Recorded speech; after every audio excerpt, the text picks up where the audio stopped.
বৃদ্ধ ভাতা অথবা বয়স্ক ভাতায় যারা প্রতি মাসে মাসে 1,000 টাকা করে পেয়ে আসছে বয়স্ক ভাতা প্রকল্পে অথবা বৃদ্ধ ভাতা প্রকল্পে, তাদের জন্য অত্যন্ত সুখবর এবং গুরুত্বপূর্ণ খবর কিন্তু আমরা আজকের এই ভিডিওতে দিতে চলেছি।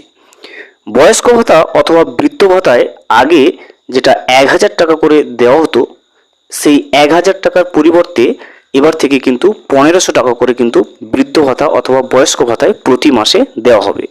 সেই জন্য যে সমস্ত উপভোক্তারা বৃদ্ধ ভাতা অথবা বয়স্ক ভাতার প্রকল্পের মধ্যে থেকে প্রতি মাসে মাসে 1,000 টাকা করে সরকারের পক্ষ থেকে পেয়ে আসছে, তাদের জন্য কিন্তু এই খবরটা খুবই গুরুত্বপূর্ণ এবং খুবই সুখবর।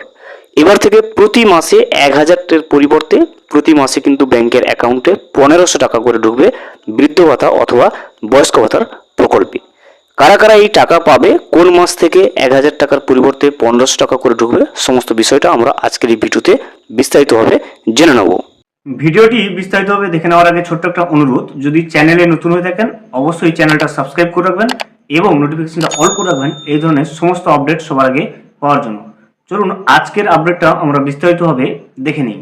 দেখতে পাচ্ছেন এই খবরটা কিন্তু বর্তমান পত্রিকায় প্রকাশিত হয়েছে এবং ডেটটা হচ্ছে 15ই অক্টোবর 2025-এ কিন্তু খবরটা প্রকাশিত হয়েছে বর্তমান পত্রিকাতে।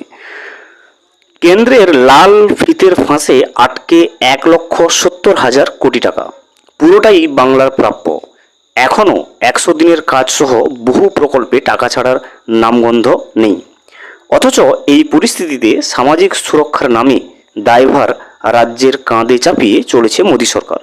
সূত্রের খবর, বার্ধক্য ভাতা আগামী দিনে 1,500 টাকা করার জন্য চাপ আসছে দিল্লি থেকে। দেখতে পাচ্ছেন বার্ধক্য ভাতা অথবা বয়স্ক ভাতায় যেটা 1,000 টাকা করে দেওয়া হয়, সেটা আগামী দিনে 1,500 টাকা অর্থাৎ 1,500 টাকা করে দেওয়ার জন্য দিল্লি থেকে চাপ দিচ্ছে রাজ্য সরকারকে।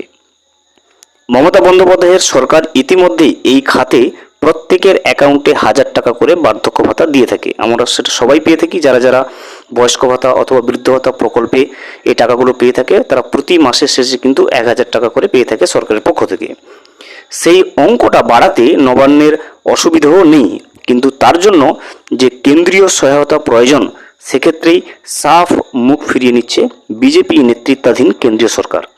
এমনকি খাতায় কলমে জাতীয় সমাজ সুরক্ষা প্রকল্পের অর্থাৎ এনএসপি যেটা, সেটার মাধ্যমে বার্ধক্য ভাতা, বিধবা ভাতা এবং বিশেষ ক্ষমতা সম্পন্নদের প্রতি মাসে আর্থিক সহায়তা দেওয়াকে 100% কেন্দ্রীয় উদ্যোগ বলে তারা দাবি করে থাকে। সেখানেও এবার কাটছাঁট করার পরিকল্পনা চলছে। এই প্রকল্পে বর্তমানে কিন্তু 60 থেকে 79 বছরের বৃদ্ধ বৃদ্ধাদের জন্য মাত্র 200 টাকা করে পেনশন দেয় কেন্দ্র সরকার, আর 80-র ঊর্ধ্বদের জন্য 500 টাকা করে। প্রতি মাসে এই ভাতার সঙ্গে যথাক্রমে 800 ও 500 টাকা করে জুড়ে মোট 1,000 টাকা করে বার্ধক্য ভাতা দেয় রাজ্য সরকার। তাই কেন্দ্রের ভাষায় টপ আপ, এই পুরোটাই কেন্দ্রের হিসেবের বাইরে।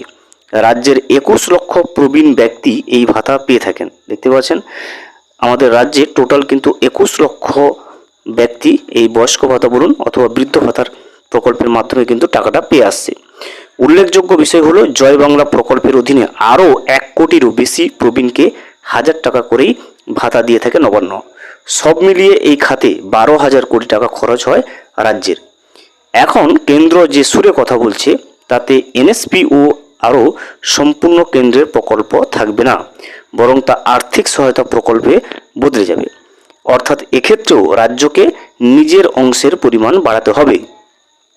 রাজ্যগুলির সঙ্গে কেন্দ্রীয় গ্রামোন্নয়ন মন্ত্রী শিবরাজ সিং চৌহানের নেতৃত্বাধীন কমিটির ভার্চুয়াল বৈঠকের পর পাঠানো কনসেপ্ট পেপার অন্তত সেই কথাই বলছে। কেন্দ্র সাফ জানাচ্ছে, এতদিন বার্ধক্য ভাতার খাতে যে 200 ও 500 টাকার আর্থিক সহায়তা দেওয়া হতো তা বাড়িয়ে 600 টাকা করে করবে তারা। দেখতে পাচ্ছেন বার্ধক্য ভাতায় কেন্দ্র সরকার যেটা দিত অর্থাৎ 200 টাকা এবং 500 টাকার যে আর্থিক সহায়তা দিত কেন্দ্র সরকারের পক্ষ থেকে, সেটা কিন্তু বাড়িয়ে 600 টাকা করে করে দেবে কেন্দ্র সরকার। কিন্তু আগামী ষষ্ঠদশ অর্থাৎ অর্থ কমিশনের ষষ্ঠদশ অর্থাৎ 16তম অর্থ কমিশনের সময়কালে 2026 থেকে 31 অর্থবর্ষে এনএসপি প্রকল্পের জন্য এরও পুরো টাকা মোদী সরকার দেবে না। 60% অর্থাৎ 360 টাকা দেবে কেন্দ্র, বাকিটাকে দিতে হবে কিন্তু রাজ্য সরকারকে। উপরন্তু নিজের অংশের প্রভাবও বাড়াতে হবে বাংলাকে, কারণ সেটা না করলে অঙ্কটা কিছুতেই 1,500-এ পৌঁছাবে না। মন্ত্রক সূত্রের খবর, রাজ্যগুলির কত করে টপ আপ দেওয়া উচিত সে বিষয়ে কয়েকদিনের মধ্যে ফের একটি ভার্চুয়াল কনফারেন্স করবে কেন্দ্র। সেই বৈঠকে এই গড় ভাতা অন্তত 1500 টাকা করার সিদ্ধান্ত চাপিয়ে দেওয়ার তোড়জোড় চলছে। দেখতে পাচ্ছেন এখনো পর্যন্ত কিন্তু ফাইনাল কিছু হয়নি, তবে কেন্দ্র সরকারের পক্ষ থেকে বারবার রাজ্যের উপরে চাপ আসছে। বয়স্ক ভাতা অথবা বৃদ্ধ ভাতায় যে টাকাটা 1000 টাকা করে দেওয়া হয় সেটা 1500 টাকা করে দেওয়ার জন্য। এখানেই প্রশ্ন তুলছেন রাজ্যের পঞ্চায়েত মন্ত্রী প্রদীপ মজুমদার। তার কথায় রাজ্য কত টাকা দেবে সেই সংক্রান্ত নির্দেশ দেওয়ার ওরা কে? এর থেকেই পরিষ্কার দেশে একনায়কতন্ত্র চলছে। তো আপাতত দেখতে পাচ্ছেন এখনো পর্যন্ত কিন্তু কোনো ঠিক হয়নি যে কোন মাস থেকে বয়স্ক ভাতা অথবা বৃদ্ধ ভাতায় 1000 টাকার পরিবর্তে 1500 টাকা করে দেওয়া হবে।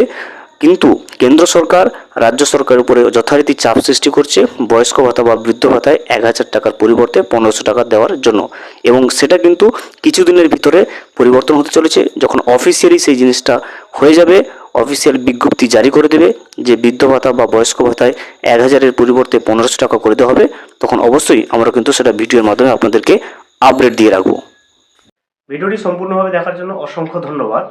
এখনও পর্যন্ত যদি চ্যানেলে নতুন হয়ে থাকেন এবং সাবস্ক্রাইব না করে থাকেন, অনুগ্রহ করে চ্যানেলটা সাবস্ক্রাইব করে পাশে থাকবেন।